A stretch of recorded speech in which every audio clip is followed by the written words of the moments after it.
everyone. My name is Brian Monahan. I'm a supervisor of the FBI Indianapolis Public Corruption and Civil Rights Squad.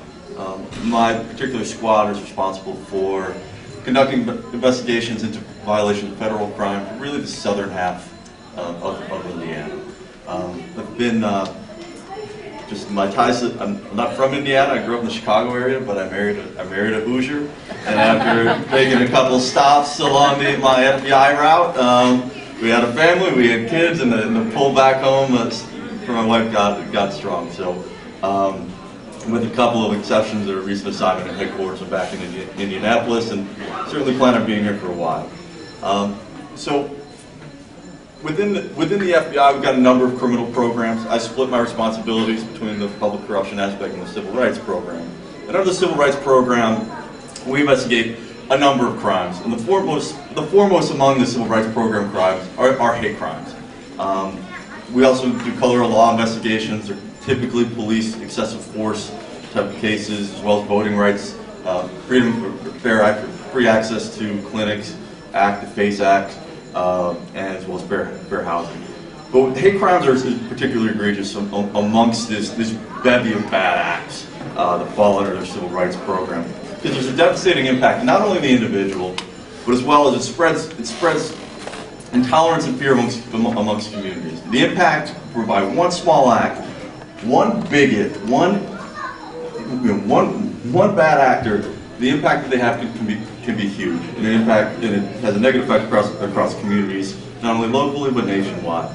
And when left unchecked, these sow the seeds of hate groups, which can morph and generate and turn into ultimately terrorist groups, which domestically, which are certainly a problem.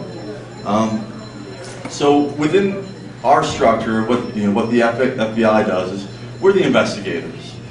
We're out on the ground. We're gathering the evidence. We're interviewing people. We work with the U.S. Attorney's Office for the Southern District of Indiana, Kelly's office, and when we complete an investigation, we bring it to them and say, this is the evidence we've gathered. Right? And even we work with them even during the conduct of the investigation as well. This is what we've seen. How does this fit within the statutory framework that Kelly took a little bit of time to go over?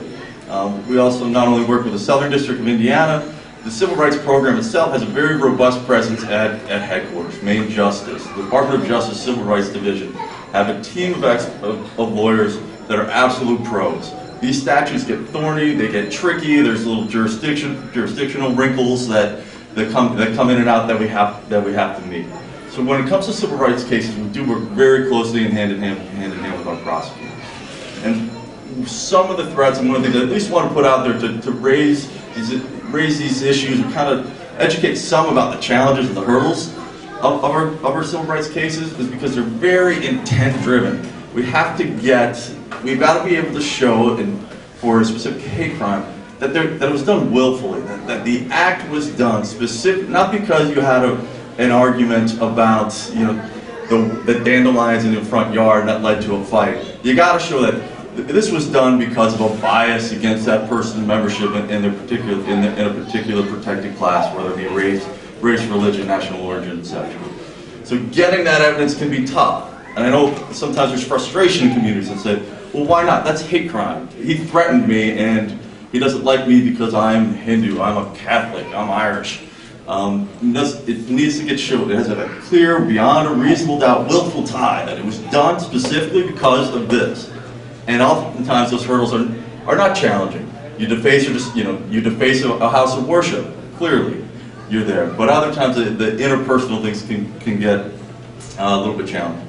The other issue that we run into is demonstrating that there's a true threat that as much as someone's words are hateful words themselves don't necessarily get us to the statute. That there needs to be a background. There needs to be a true threat that a reasonable person would think, this isn't just an outburst, or this isn't just hateful speech. This isn't someone's politics, which are egregious and unconscionable and disagreeable. It is an actual true threat. That a threat is someone would believe, or that there's a true threat of violence or use of force against them, and it's imminent. It's simply not words.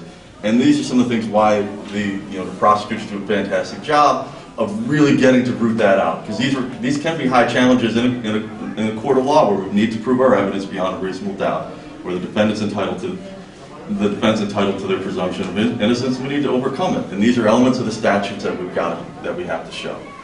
Now, moving forward, I did want to take a couple minutes to go over some of the crime data. Jay talked about it some. I can elaborate a bit on it. Just a couple weeks ago, they released the Uniform Crime Report for 2016, which had very specific data about hate crime.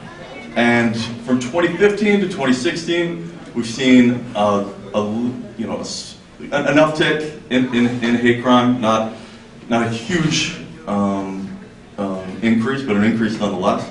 But we've seen additional reporting from more law enforcement agencies coming up with more law enforcement agencies reporting and participating. We begin to collect more data, and we see an increase of incidents.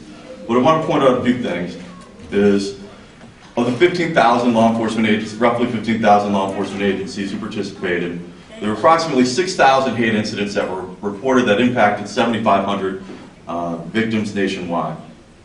Of these, the majority of them, 57% to be specific, were related to race, ethnicity, and national origin. So roughly, out of the 6,000, about 3,500 were race, national origin, and ethnicity biases. Now, there were no specific reports as against anti-Indian, and I need to do a little bit more homework, and I apologize for this, because I'm not sure if anti-Indian is not. Well, anti-Hindu has been, and I'll get to that piece. But there is approximately 6%, or let's see the number, about 200 incidents that kind of fall under the general other category, which could capture, actually does capture some of the incidents against the anti-Indian community.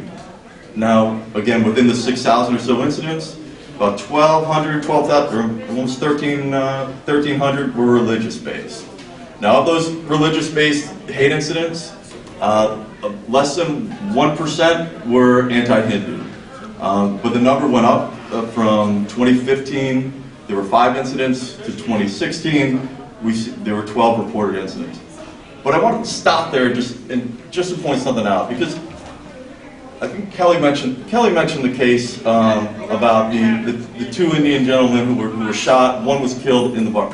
That's a sickening and egregious act by a person against your community, whether he misunderstood or misidentified what the particular basis was. So 12 is a lot. 1 is a lot. But this individual sought people out, went into a bar, had words with someone, left, presumably to get a gun, comes back, shoots and kills.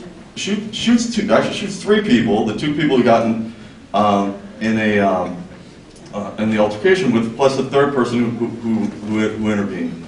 I think when they're victims, that they deserve to have their names recognized. This individual, Serena's Kuchabalta, he died, and so every one of these matters, and so. Just this year, just this year, I think it was in June, he was charged federally under some of the hate crime acts, specifically the Hate Crime Prevention Acts. And when you look at that case, what you'll see is some of the other dynamic that Ryan kind of touched on as well. You might see traditional crime, like a traditional state murder, assault, aggravated assault, crime be charged at the state level. It doesn't mean that's going to be the only charges.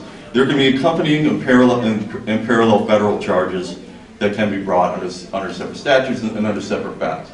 That won't happen every time, and oftentimes one of our roles and what we do at the FBI is when there's an incident, we try and backstop and support the state and local investigations. We offer them our support, our resources, whether it's forensics, whether it's canvassing our sources to generate leads, and to assist their investigations. Ultimately, we want to ensure, not just us, but as well as our federal prosecutors, will make a decision. Has a federal interest been vindicated at the state level? Has the state's investigation, do the punishments that the state is going to bring, is the prosecution sound enough to ultimately vindicate vindicate their interests. In Indiana, it's going to be it's going to be different because of the absence of a specific hate crime act to fall under. Nonetheless, there might be incidents where a homicide, the person ends up getting convicted of homicide, and their bias, their bias is a motivating factor can get taken into consideration, maybe at sentencing, and ultimately the person gets a very large sentence, and there'll be a decision made. Do we have to continue to pursue a federal case against this, or has a state resolution been sufficient? I don't want to go on too much. I think this is a good breaking point for me. I'll be happy to receive and field any questions, but I think I want to turn it over to Mr. Bergeron.